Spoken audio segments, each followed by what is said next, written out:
Hi students, welcome to my channel RD Tuition and Tutorials. 10th standard Mathsல example 2.22 பார்க்கலாம். பின்வரும் தொடர் வரிசையில் முதல் 5 உறுப்புகளை காண்க அப்படின்னு கொடுத்திருக்காங்க. இதுல வந்து A1, A2 வந்து கொடுத்துட்டாங்க.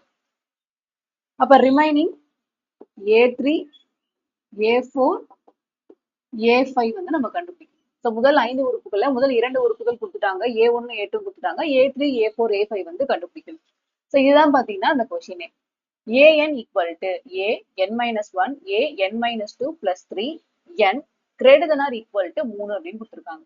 அதாவது n வரட்டுல என்ன சப்ஸ்டியூட் பண்ண போறோம் அப்படின்னா 3 விட அதிகமா போடணும். இப்ப 3 4 5 இந்த 3 எண்கள் தான் போட போறோம். ஏன்னா 3 கீழே கோடு போட்டிருக்காங்க இல்லையா, அப்ப 3 வரும் அப்படின்னு அர்த்தம். இப்போ ஃபர்ஸ்ட் வந்து நம்ம a3 வந்து கண்டுபிடிக்கலாம். இந்த n வரட்டுல நான் 3 போடணும்.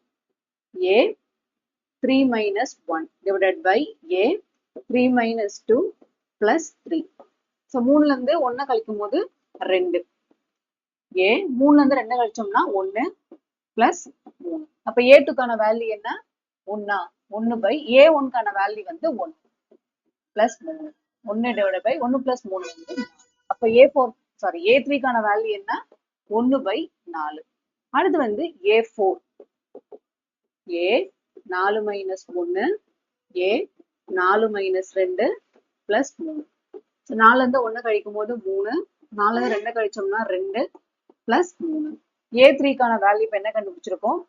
1 by 4 divided by A2 கான வேல்யூ வந்து 1 plus 3.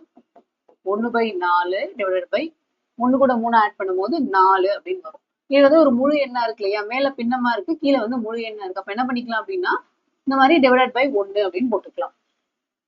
இந்த 1 by 4 அப்படியே வச்சுக்கோங்க. இந்த வகுத்துல இருக்கக்கூடிய 4 by 1 பெருக்கல வரும்போது தலைகீழ மாறும். அதாவது 1 by 4 அப்படின்னு மாறும். ஸோ பெருக்கும் போது 1 into 1 1 4 4 16. ஸோ இதுதான் என்னன்னா A4 1 by 16. அடுத்து வந்து A5.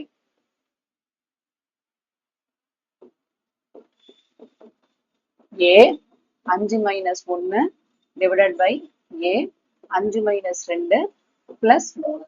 5ல இருந்து 1 மைனஸ் பண்ணோம் அப்படின்னா 4 divided by A 5ல இருந்து 2 மைனஸ் பண்ணோம்னா 3 plus 3. A4 கான வேல்யூ இப்பதான் கண்டுபிடிச்சோம். 1 by 16 divided by A3 கான வேல்யூ என்ன கண்டுபிடிச்சிருக்கோம்? 1 by 4 1 by 4 plus 3. இந்த 1 by 16 இருக்கு இல்லையா மேல தொகுதியில, அது அப்படியே வச்சுப்போம். இது பாத்தீங்கன்னா கலப்பு பின்னமா இருக்கு. அப்ப இது ரெண்டுத்தையும் மல்டிப்ளை பண்ணணும். 4ஓட 3 பெருக்கி 1 வந்து கூட்டிக்கணும். 4 3 12 12 plus 1 வந்து 13. 13 by 4. ஒரு பின்னம் வகுத்தல்ல இன்னொரு பின்னம் இருந்துச்சு அப்படின்னா அது தலைகீழ மாறும் போது பெருக்கலா மாறும். அதாவது 13 by 4 மேல வரும்போது 4 by 13 மாறும். இப்ப இதை கேன்சல் பண்ணலாம். ஒரு நாள் 4 4 நாள் 16. இதுக்கப்புறம் பெருக்கிக்கலாம். 1 into 1 1 4 13 52. இப்ப A3 A4 A5 வந்து கண்டுபிடிச்சிட்டோம். முதல் 5 உறுப்புகள் தானே கேட்டிருக்காங்க. முதல் 5 உறுப்புகள் ஈக்குவல் டு A1 கான வேல்யூ வந்து 1 A2க்கு 1 A3க்கு என்ன கண்டுபிடிச்சிருக்கோம்? 1 by 4 A4க்கு வந்து 1 by 16 A5க்கு வந்து 1 by 52. இவ்வளவுதான் இந்த சம். இந்த வீடியோ உங்களுக்கு பிடிச்சிருந்தா லைக் பண்ணுங்க, உங்க ஃப்ரெண்ட்ஸ்க்கும் ஷேர் பண்ணுங்க. மறக்காம நம்ம சேனலை சப்ஸ்கிரைப் பண்ணி வச்சுக்கோங்க. தேங்க்யூ.